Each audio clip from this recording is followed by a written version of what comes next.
하이델베르크 교리문답 오늘은 45문, 46문 성자 하나님의 부활하심과 하늘에 오르심에 대해서 함께 살펴보겠습니다. 자, 우리 지금까지 성자 하나님의 사역, 즉 그분이 행하심을 알아보고 있습니다. 그분은 첫째 낮아지심의 사역을 했습니다. 성육신하셨고 고난받으시고 죽으시고 장사되시고 그리고 음부 강하 지옥의 고통을 십자가에서 담당하셨다라는 낮아지심의 사역에 대해서 배웠습니다. 낮아지심의 사역은 구원자에 대한 사역이지요. 즉 참 인간으로서 태어나신 그것부터 시작해서 그분의 일생의 사역을 얘기하고 있습니다. 그렇다면 이제는 높아지심의 사역에 대해서 배울 텐데요. 부활하심과 하늘에 오르심, 우편에 앉으심과 다시 오신다는 것이 높아지심의 사역입니다. 이것은 참 하나님, 참 신으로서의 그 역할들을 말씀하고 있는 것입니다. 그래서 이 사역을 통해서 그분의 참 인간 되심과 참 하나님 되심을 정확하게 알 수 있는 것이죠. 오늘은 부활하심과 하늘에 올라가심에 대한 의미들을 살펴보도록 하겠습니다. 그분은 부활하시고 하늘에 오르셨습니다. 45문에서는 그리스도의 부활이 우리와 무슨 상관이 있습니까? 질문을 하고요. 46문 왜 하늘에 오르셔야만 했나요? 라고 질문을 합니다. 여러분, 부활의 유익은 무엇이냐면 의를 우리에게 주시는 유익이 있습니다. 그리고 새 생명으로 살 수 있게 만드신 유익이 있고요. 마지막으로 영광스러운 부활의 보증이 되는 그 유익을 우리에게 주고 있습니다. 자, 그러면 하늘에 올라가셨습니다. 왜 올라가셨을까요? 바로 구속사역의 완성을 위해서입니다. 그것이 무슨 의미인지 함께 살펴보도록 하겠습니다.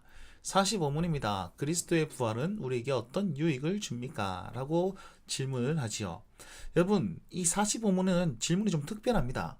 왜냐하면 그 이전에서는 어떻게 질문하냐면, 자, 그리스도는 누구입니까? 예수님은 왜 우리를 구주라고 합니까? 라고 얘기하면서 구주되심을 얘기하고 그 구주되심의 유익을 따로 또 얘기했습니다. 기억하십니까? 예수님은 그리스도이십니다. 라고 얘기하고, 근데 왜 여러분을, 우리를 그리스도인이라고 말합니까? 그죠? 그렇게 되는데, 그러면 부활은 이것입니다. 라고 얘기한 다음에 부활의 유익은 무엇입니까? 라고 질문해야 되는데, 이 45문은 앞에 게 없어요.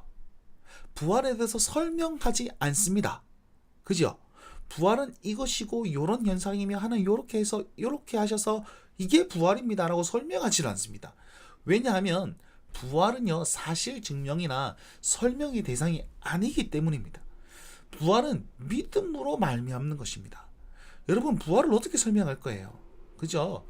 부활은 일단 믿어야 되는 거기 때문에 교리문답은 설명하지 않는 것이에요. 요걸 잘 기억하시고, 부활은 믿음으로 다가가야 되는 것이구나. 물론 성경에 여러 부분들이 그렇게 있지만 특별히 부활은 이렇습니다. 그래서 예수님 기절설 이런 것도 있어요. 앞에서 말씀드렸다시피. 자, 그래서 부활은 믿음으로 일단 받아들이시고 그 유익을 믿음으로 받아들인 자의 유익은 무엇인지 한번 살펴보도록 하겠습니다. 45문 답에 보시면 첫째, 그리스도의 부활로서 죽음을 이기셨으며 죽으심으로 얻으신 의에 우리로 참여하게 하십니다. 즉 의를 우리에게 주셨습니다. 우리가 의롭게 되는 유익을 얻을 수 있습니다.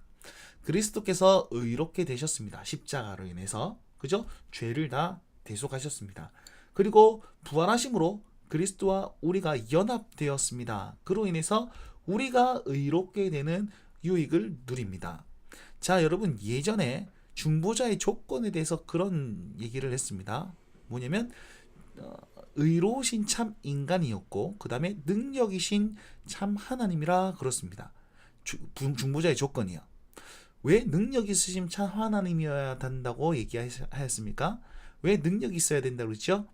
부활의 능력을 얘기하는 것이고 그 부활의 능력이 있어야만이 의와 생명을 우리에게 줄 수 있다라고 설명했습니다. 왜냐하면 죽으심으로 죄는 대속하실 수 있으나 의와 생명을 줄 수는 없어요. 왜요?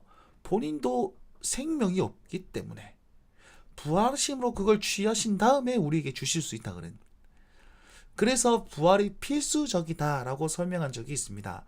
자, 이제 그분이 부활하셨으니까 그 의를 우리에게 줄 수 있는 그런 유익이 있다는 것이고 자격이 있다는 것이고 우리는 믿음으로 말미암아 그 유익을 얻습니다. 이것은 과거의 유익인데요.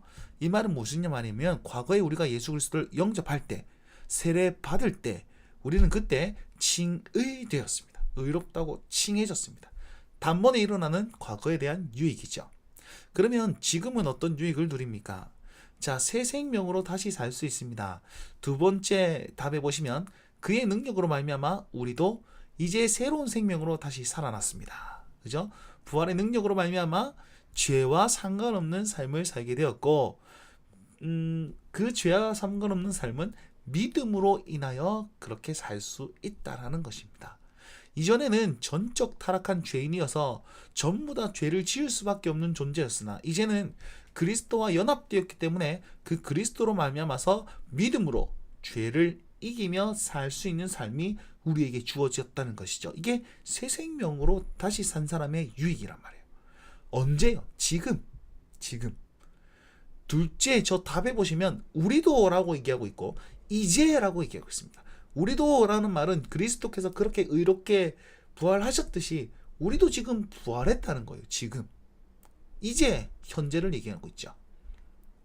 그걸 기억하시면서 우리 죄에 대해서 날마다 이기며 살 수 있는 하나님의 사람이 되셨으면 좋겠습니다. 당신의 능력이 아니라 그리스도로 말미암음이라는 사실도 기억하시고요. 자, 마지막으로 우리는요 영광스러운 부활의 보증이 되는 유익을 누립니다.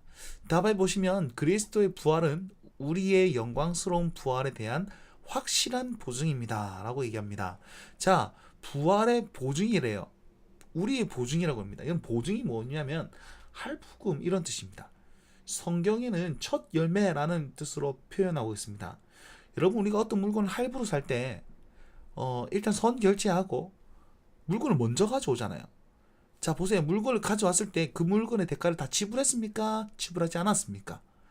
아니죠. 할부가 끝났을 때 지불이 다 끝나는 거 아니겠습니까? 그런데도 이미 내 것처럼 생각을 하고 있잖아요. 마찬가지입니다. 예수님은 첫 열매가 되셨다라고 했습니다. 부활의 첫 열매. 그 말인즉슨 뭐냐면 첫 열매가 맺혀지면 그 다음에 그와 같은 열매가 많이 맺혀질 것에 대한 증표가 첫 열매입니다. 예수님이 부활하신 것은 이렇게 부활하셨듯이 뒤에 많은 무리들이 똑같이 이렇게 부활할 것이다 라는 그 표징이죠. 증거죠. 이해가 되십니까? 그래서 예수님께서 부활하셨습니다. 이것은 나도 저렇게 부활할 것이구나 라는 것을 눈으로 보여주는 계시인 것입니다. 자, 그래서 성령으로 현재의 부활의 능력을 살고 있다가 성령으로 마지막 날 예수님 다시 오시는 그날 우리의 몸과 영혼이 다시 한번 부활하셔서 신령한 몸을 입습니다. 그것에 대한 증거가 뭐냐면 예수님이 부활하셨다는 거예요. 이건 장차 올 저 먼 미래이기 때문에 먼 미래는 아니죠. 곧 다가올 미래이기 때문에 미래의 유익으로 우리에게 주어지는 것입니다. 그래서 결론적으로 부활은요 이미 과거에 우리를 칭의하는 그 유익을 주셨고 지금 죄를 이기며 살 수 있는 새 생명을 주셨으며 곧 다시 오실 그때의 영광스러운 몸으로 부활할 것에 대한 증표를 주신 것이 바로 예수 그리스도의 부활이라는 것입니다. 이것을 기억하시면서 우리 삶에 좀 새기시면서 살아가셨으면 좋겠습니다. 자, 46문 하늘에 오르셨고라는 말로 당신은 무엇을 고백합니까? 자, 예수님께서는요 부활하신 다음에 승천하셨습니다. 하늘에 오르셨습니다. 자, 어디로 올라가셨습니까? 하늘에 오르셨습니다. 그죠? 하늘이란 것은 지옥과 구별된 축복받은 자들이 거하는 것임을 의미하고 있습니다. 성경은 새 하늘, 새 세상, 하늘의 예루살렘, 낙원, 이런 표현들을 많이 하고 있는데요. 그 의미는 뭐냐면 영광스러운 공간을 얘기하고 있으며 이것은 의미는 우리가 장차 거할 곳이 있다는 사실을 확신하고 있습니다. 이해가 되십니까? 그리스도는 하늘에 오르셨습니다. 우리도 장차 저 하늘 어딘가에 우리가 갈 곳이 있구나라는 것을 눈으로 보여주는 것이죠. 천국을 보여주신 것입니다. 자, 그렇다면 예수님은 어떻게 올라가셨습니까? 보시면 제자들이 많이 보는 가운데서 축복하시면서 복을 주시면서, 죄송합니다. 축복하신 것이 아닙니다. 복을 주시면서 올라가셨습니다. 마태복음 28장 18절에서 20절. 하늘과 땅의 모든 권세를 내게 주었으니, 그러므로 이렇게 사명을 주시면서 올라가시는 거죠. 그러면서 마지막에 내가 너희와 영원히 함께하겠다라고 말씀하고 있습니다. 자, 제자들이 보는 가운데 올라가셨습니다. 이것은 육체와 함께 승천하신 것이죠. 그리고 앞서 말씀드렸다시피 올라가시면서 세상 끝날까지 너희와 항상 함께 하시리라, 임마누엘, 즉 함께 하심의 복을 주시면서 올라가셨습니다. 이 사실을 기억하시면서 우리의 육체도 하늘에 올라갈 것이구나 라고 기억하시면서 믿으시면서 사시고, 그분이 우리와 지금도 함께 하시구나 라는 사실을 또한 믿으면서 사시길 바랍니다. 마지막으로 왜 올라가셨습니까? 바로 우리의 유익을 위하여, 그리고 심판하러 다시 오실 것이기 때문에 올라가셨습니다. 자, 우리를 유익을 위하여라고 합니다. 여러분, 예수님이 올라가신 것은 구속사역의 완성이에요. 왜 그런지 조금 이따가 설명할 것이고요. 심판하러 다시 올라가신대요. 그 뭐냐면 오실 것을 기대하고 소망하라는 것입니다. 여러분, 그냥 예수님께서 부활하시고 뿅 하고 사라지셨다고 칩시다. 그리고 다시 오신다는 말씀이 없다고 봅시다. 그러면 그거는 과거의 그 사역으로 끝난 거예요. 지금 현재 혹은 미래에 주님을 기대할 수 있는 거리가 없어요. 근데 다시 올라가심으로 오시겠다 약속하셨고, 그것에 대해서 우리는 예수 그리스도의 재림을 소망하면서 소망으로 살 수 있게 된다는 사실입니다. 다른 말로 하면 예수님은 우리에게 소망 주시기 위해서 오르셨다라는 것이죠. 자, 여러분, 구속사역의 완성이 왜 승천하신 것일까요? 성경에 보시거나 뭐라 그러냐면 예수님께서 인자가 들려야 한다.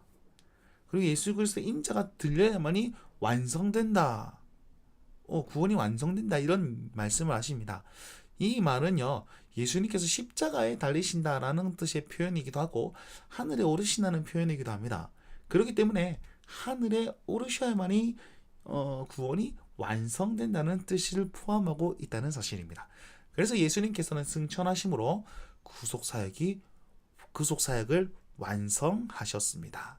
자, 이 사실을 기억하며 부활하심도 우리의 유익을 위함이며, 그 다음에 하늘에 오르신 것도 우리의 유익을 위함이라는 사실을 기억하시고 그 소망으로 살아가실 수 있는 여러분 되시면 좋겠습니다.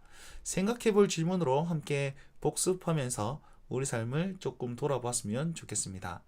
자, 예수님의 부활의 유익을 통해서 우리도 유익이 있습니다. 그 의미가 무엇인지 한번 살펴봅시다. 자, 첫 번째 유익, 의에 참여하게 하였다는 유익이 있습니다. 의미는 무엇일까요? 새로운 생명으로 살아났다는 의미는 무엇이고, 부활에 대한 확실한 보증의 의미는 무엇입니까? 자, 예수님께서는 하늘로 올라가셨습니다. 어디로, 어떻게, 왜 올라가셨습니까? 그리고 그 의미가 무엇인지 말씀해 보셨으면 좋겠고요. 마지막으로 부활을 사는 그리스도인은 어떻게 사는 삶이어야 하는지 자기의 삶을 이렇게 얘기하시면서 적용해 보셨으면 좋겠습니다. 자, 지금까지 부활하심과 그리고 하늘에 오르신 것에 대한 유익에 대해서 살펴보았습니다. 다음 주에는 승천하심, 하늘에 오르심에 대해서 좀 더 구체적으로 좀 설명하고 그 유익을 자세히 살펴보는 시간 가지도록 하겠습니다.